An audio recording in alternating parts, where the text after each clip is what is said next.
are back with another premium live event WWE reaction here, Nika, and we are now officially in the ESPN era. Wrestlepalooza is in the books. We're going to be reacting to all of it here, including our thoughts on the new Women's World Champion. The newest member of the WWE Hall of Fame has been announced, and we are going to be looking at the results from the rest of the matches on this card and what we can glean about the future from this and where we go from here. But first, if this is your first time here, please do us a solid and like this video, subscribe to the channel, and please ring that alarm bell for our mascot, Frexy. She does love the attention so very much. She does. All right. Well, Nika, yeah, we have a new Women's World Champion, and it is indeed Stephanie Vaquer, the Dark Angel, La Primera herself, the Chilean warrioress. I don't know if she has any nickname like that. No, she calls herself Luchadora. Luchadora, the Chilean Luchadora. Yeah. Stephanie Vaquer. We are such fans of since she came onto the brand. We've just enjoyed her authenticity. I think her genuine love of what she does. It's purely, it's truly there. You know, she doesn't fake it, and she has this kind of like enjoyable humbleness about her, like a properness, like that. I think it also is genuine. Yeah, she does come across as such, and she is not trying to stir trouble or anything yet. Definitely not yet. But this was my favorite matchup of the night on the Wrestlepalooza card. For a lot of people, it was. I loved the twisted somersault finish. You know, it was such a great move, and I've never seen her do anything like that acrobatic before that I remember. And I know we haven't seen her NXT career and stuff, so I can't speak to everything, but awesome. That should be her finisher. It should be a new like finisher. She should also have the Devil's Kiss, of course. Sure. But she should get a both. She should have two finishers like some do, and now she's a champion. I'm excited for this. It was a great move, I think, by ESPN WWE to put this as her, to have her be the winner. I don't know if she was gonna be in line to defeat Naomi had that match gone through. I felt like Naomi was getting set up for a long run. Yeah. So that kind of worked out in her favor, in Stephanie's favor. From a career standpoint, absolutely. Like you cannot argue that at this point, because I don't think she's champion today if Naomi doesn't have this pregnancy vacate. Yeah. Nevertheless, that's not reality. This is reality. Stephanie Vaquer is the Women's World Champion. You predicted it. I kind of just had this feeling, you know. You did. I can't argue that.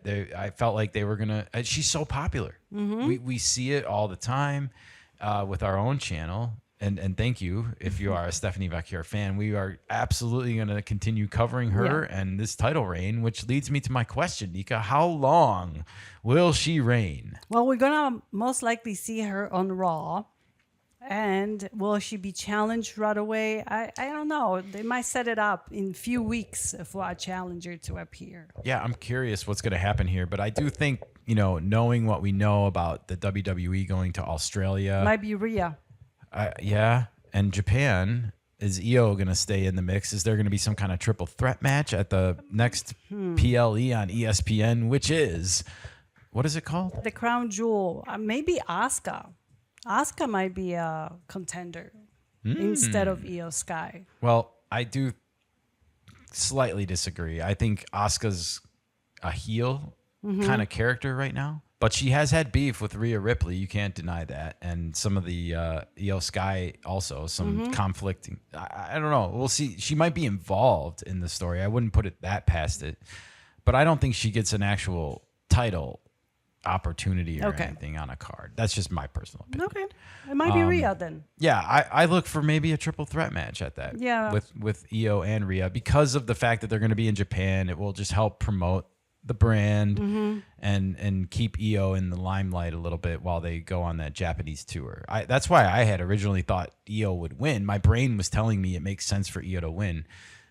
That's exactly why I chose Stephanie. It's because it seemed too convenient. Gut feelings. Gut feeling, yeah. All right, well, let's turn our attentions to another Stephanie. It is Stephanie McMahon. actually, who is, thanks to the Undertaker's announcement on the WrestlePalooza event, she is the newest member of the WWE Hall of Fame, the first announcement for the class of 2026. So she has not been inducted yet, but she will be next year. So congratulations to Stephanie McMahon. And I got to say, she looked genuinely surprised here. I don't think she knew about this ahead of time. That's great if they pulled that off. It does look like they did. I think Triple H was in on the surprise. They actually posted this video. I wanted to show some screenshots here because I actually got a little choked up watching it because Triple H looks like so proud that he pulled off this ruse. Like if you are married and you share money or anything with your spouse, you know how hard it is to do surprises. You know this. And like whenever you get the opportunity to pull off a surprise, you got to take advantage of it because you don't know when you're going to get the next one.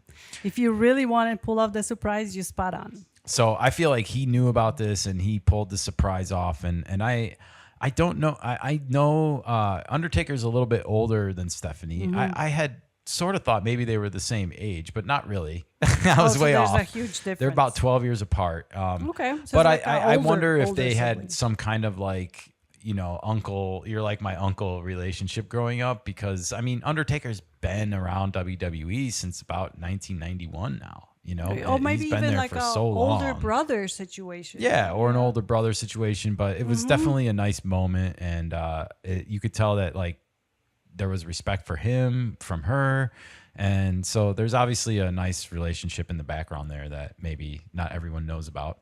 Sure. I also couldn't help but notice that this was announced on the ESPN premium live event here, and so apparently there's no hard feelings over that whole VPN fiasco, huh, Nika? Probably not. Do you think they got their subscription base up? And I don't know. The numbers are not out yet. I was looking them up, and they are not out yet. So, well, let's talk about the numbers because, the rest of the card here, I think fell kind of flat. it did. I feel like, and we're not the only ones that noticed that. More on that before we get out of here. But I want to kind of just go through the rest of the card here. Brock Lesnar just destroyed John Cena in the one match that I don't think I predicted correctly. According to some rumors, it got changed in the last minute. I am hearing some rumors about that, and I'm wondering what's up with that. And like we did say that the only way I saw this going further is if they were going to extend the feud. And so I'm led to believe now that this feud is going to somehow get extended, and we'll have to probably wait and see on SmackDown if that happens, because I don't see it happening on Raw tonight. They both generally don't appear on Raw. But boy, oh boy, this was interesting. A couple things I noticed. Paul Heyman came out and announced Brock Lesnar like he was his former manager. And is that going to continue? I don't know. That's interesting. It was interesting. I didn't see that coming. The other thing I noticed was that John Cena, despite having all those little Cenas run out with him ahead of time, he looks so dejected leaving this matchup. Just so dejected leaving he really sold the loss. Like it was hard on him. And obviously it's his farewell tour. He probably doesn't want to lose and stuff, but it's scripted. So like, where are they going with all of this? That's where I guess I'm wondering is like, what's happening here? What's the play here? Are they going to have another match and raise the stakes? I feel like that's the only way they can go now. The way that things got left, basically, it's just the next match. Well, they very famously had this Extreme Rules matchup, and I'm just wondering if there's going to be some kind of stakes raised in that regard. And that was a bloody match, you know, like Brock Lesnar had his MMA gloves on in that match. I know, but when would they make that match available? Because War Games? I don't know. Maybe. I don't think it would be his farewell match. I don't think it's going to be Australia either. Of course not. That does feel early. Oh, we'll wait and see, everybody. Cody Rhodes retained the WWE Undisputed Championship against Drew McIntyre. This was a good match, but there was really no big surprises. There was no interference. There was no drama. It was just kind of a straight up match, and it was the final matchup of the evening. I think Drew put up a decent performance, but yeah, a lot of people I saw complaining that this felt like a SmackDown main event, not necessarily the main event Main of event, welcoming yeah. in the ESPN era. And so, yeah, Yeah, I don't know where they go from there. I don't know if Drew either. McIntyre is headlining material anymore. And I'm Well, sad to say that to him. I'm not trying to knock him down a little bit. A lot but of people are unhappy the way his character is being handled by the WWE. Well, the rumor mill was that Cody Rhodes and Drew McIntyre pitched that Randy Orton would interfere in this matchup and cost Cody Rhodes. That would have been more interesting to happen, but I can also see why they didn't go with it because of the ESPN and they want to have a clean break. Like Cody Rhodes is the face of the brand right now. Like you're gonna have this first event, and I didn't see him losing the title, but that doesn't mean there couldn't have been drama or some kind of like fallout afterwards. We haven't seen The Rock. Where The Rock could have made a great appearance here to be like, I still own your soul, Cody. Or something. Rock is absent. He's absent. He's losing his muscle mass, apparently. People are concerned. Oh, Seth and Becky, meanwhile, lost. Not a huge surprise here.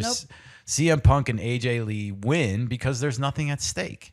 And we kind of said beforehand that there was only pride on the line here. Now, as far as pride goes, this is apparently the first time in 6 years that Becky Lynch has ever tapped out in a match. She doesn't want to admit to that. Well, according to her, it was a bee in the ring. A rogue bee? A rogue bee that got trapped inside of the Indianapolis arena. And so take that for what you will, if you believe her or not. This is another ruse coming from the Vision. From the Vision. They got ruses coming out their ass I over there know. at the Vision. This is just the latest. And so according to Becky Lynch, she did not tap out. She was distracted by a fly / bee. And yeah, so we'll let you be the judge. You let us know in the comments below. Was it a bee or was it bullshit? Meanwhile, we got this kind of weird tease afterwards during the post-event coverage, which was Cody Rhodes coming face to face with Seth Rollins, holding their titles above their head like it was a showdown. Are we going to see a match between those two? It certainly seems like this was a teaser for it at some point Australia. in the future. Maybe. Yeah. I don't know. I mean, and if they do it, will it be title for title? Will the winner take all? Because, I mean, let's raise that's the stakes. some Come seriously high drama that I guess if it ended in a disqualification, does that mean everybody retains their titles? Yeah. Because that would probably be the most logical outcome if they did. I don't see one of these two taking both titles right now. No, more interference, more drama, just to continue with the feud that is building up. Indeed. It's too early for Cody to lose and too early for Seth to lose. It kind of is, yeah. They both won at SummerSlam. So, I mean, that will be over 2 months, but I still think they were both getting decent runs here. And they both are great on the mic. So you want to carry this forward. Top notch. One's a good guy, one's a heel. Yes. It's balanced. So yeah, I like it where it's at right now, and I still want CM Punk and Seth Rollins to like resolve their business. I don't consider it resolved at all. It hasn't been resolved, but it's gonna be more as a couple thing nowadays. Yeah, we'll just see how leading long towards that that. goes on, because I They're feel like the gonna get- longer that goes on, the weaker of a champion it makes Seth, and I Yeah. don't like that. You know, he needs to defend his title, not Becky. Yes. Becky needs to defend her title, with all due respect. And so I hope her and AJ Lee do have a match, one-on-one. I'm not a big fan of the unisex matches. You know, like this one was better than the other ones I've seen. I think it has to do with the talent involved. And I also will give credit that I was shocked to see the men and women actually physically interacting with each other more so than I feel like we've been seeing in the past when we've had these types of matches. So that was cool. That was fun. I liked seeing Becky Lynch put CM Punk in a sharpshooter. You know, I think the women got the upper hand of the men more often than, obviously the men didn't like choke slam the women. That wouldn't look very good. Yeah. But nevertheless, it was fun, but I'm glad it's over, and I don't want to see it again soon. They can keep the feud going, but like AJ Lee should wrestle Becky Lynch one-on-one, and CM Punk should obviously take on Seth Rollins at some point. They haven't had a one-on-one title shot, right? Not recently, no. So, all right. The last bit of, I guess, plot twist happenings at this event, if you want to call it that, was LA Knight was given referee authority in the. Hey, he made it to the SummerSlam. He did. I was like, how's he gonna interject? I totally forgot about the most obvious like guest referee inclusion. So he becomes guest referee here. He was hilarious as the guest referee, by the way. He did. He lost by that much. That got me really good during the show. Thank you for reminding me. But no, this was the Vision taking the W here over the Usos. And I mean, you kind of have to do that, right? Because we said ahead of time, Jimmy is not a replacement for Roman Reigns. So Roman Reigns and Jey Uso win at SummerSlam.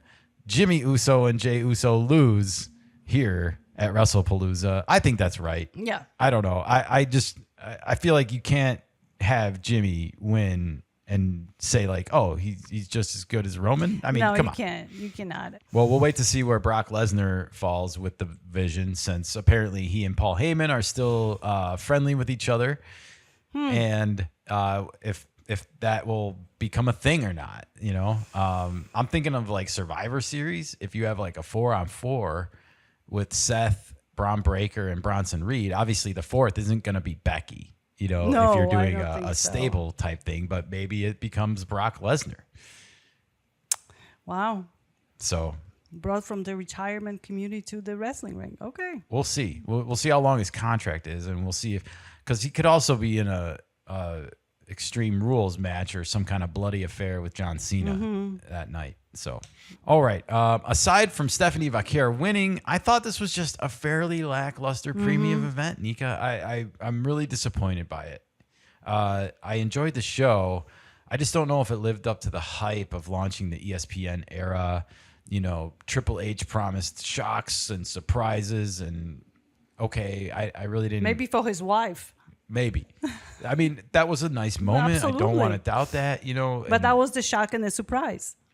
I mean, I liked Stephanie Vaquer winning and Yes. Stephanie McMahon, yes, getting inducted. I like both of those things. But the other matches fell flat. They just feel like they were void of drama. And at its heart, WWE is It's successful when it has drama. Yeah. And it turns out that I think we weren't alone. No. In fact, ESPN gave the event a C rating. So A it's just C. That's average.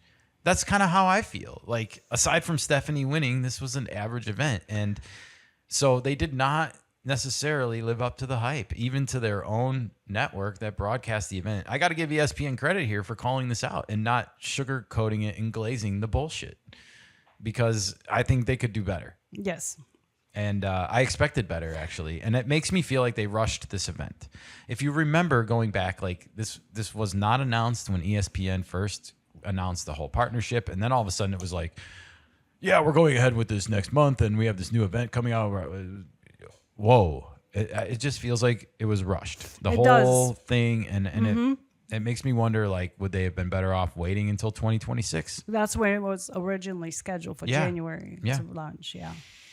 Well, we see how it goes in Australia, since that's the next paid event. That is up next, October 11th, and we will be here watching all of that. The crown jewel. The crown jewel of Indeed. Perth.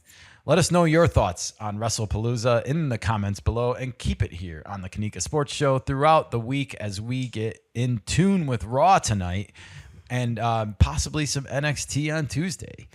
It's hard to keep up with all of it, folks, but we do our best here, and we are excited about the ensuing fallout from WrestlePalooza, especially tonight on Raw, I think, to see, you know, what's going to happen with Becky, Seth, CM Punk, AJ Lee. Is that feud going to continue? And on SmackDown, where does Brock Lesnar and John Cena go from here?